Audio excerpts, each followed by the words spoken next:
I have decided to clean out this garage, not because I actually want to, but because we have a few projects we want to get done in the garden this spring. We want to finish off building the chicken coop, maybe put in a sauna, a fire pit, a space for the boys to run around and play, and perhaps even some vegetable beds as well. But before I can do any of that or make any of that happen, I need this space cleared out, because sometimes the first steps of building anything is to make it easier for you to actually build. And while I've been doing this over the last few days, I've started to think about something completely different, and that's housing.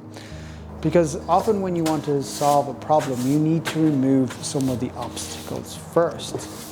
But why is it then that governments seem to be making it harder to solve the housing crisis? Which leaves me to a deeper question. Do governments actually want to solve the housing crisis? Or are they waiting for something else to solve it for them, like AI or robots? Or maybe they just think it's not going to be solved before the next election cycle, so why try? But when I step back and I look at the housing policy for the last 15 years, some of the decisions seem to look a little bit strange. Planning is slower, there's more regulations. Land is definitely harder to get zoned, and there's less zoned land for housing. It's like me going out into the garden and dumping a load of concrete on it. I wouldn't want to start getting into creating a garden at that point. And that's kind of the same reason why developers are walking away from the industry. I know families that are multiple generations in the business that are walking away from 100 years of tradition. So why is it that when we have population growth and growing demand, we have the lowest level supply ever? The solution seems obvious to everyone. We should just build more housing. So why aren't we? We have that whole argument that there's not enough labour. If we really want to, we can solve that. You can import labour. Many countries do. And then there's the whole cost argument, which is true, but half the costs are state imposed from levies, taxes, and other cost associations with regulations and over design.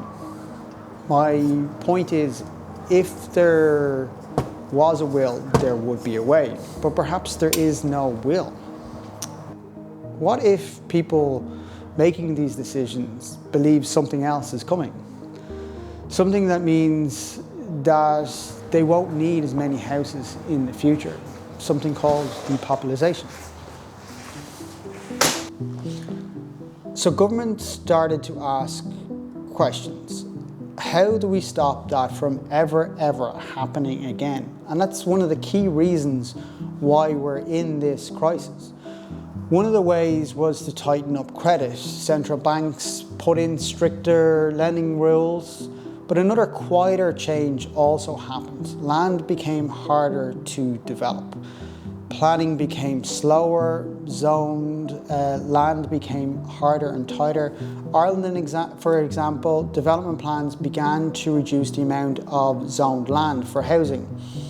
And this was all about preventing oversupply and making sure ghost estates never happened again. But something also happened around this time as well. Environmental policies took priority. Ideas like the 15-minute city and stopping endless urban sprawl started to creep in to planning frameworks. And as I'm planning my garden out here, part of the framework that I'm putting in is cleaning this place out. So I'm ready. But the government's framework for housing was for less housing, and it wasn't ready for population growth. The population has grown, but the housing supply has never caught up because the framework didn't actually allow it. Last year I was at a talk on the Irish housing crisis, and something a politician said to me genuinely shocked me. He said he had only recently learned about the demand and supply cycles in housing, which honestly is really worrying from someone who was making policy on housing. But the next part struck me even more. What he said was something along the lines of this: We are currently at a high demand cycle, but in 10 years we might be at a low demand cycle and we mightn't need as much housing. He was repeating something he had heard, and that was clear that he was repeating something he had heard or been heard in some lecture. At the time, I thought the comment was kind of naive, but a year or so on, I've started to think about it a little bit more and looking at the world now differently. And I've started to realize that what he was referring to was something real. Even if he didn't kind of fully understand it or grasp it himself, what he was actually talking about, probably unknowing to himself, was depopulation.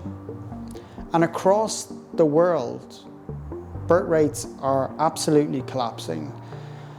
To keep population stable, you need around, I think it's 2.1 child per every woman. Ireland is now at 1.5, the US is like 1.6, Japan 1.3. South Korea is the lowest, I think, at about 0.8.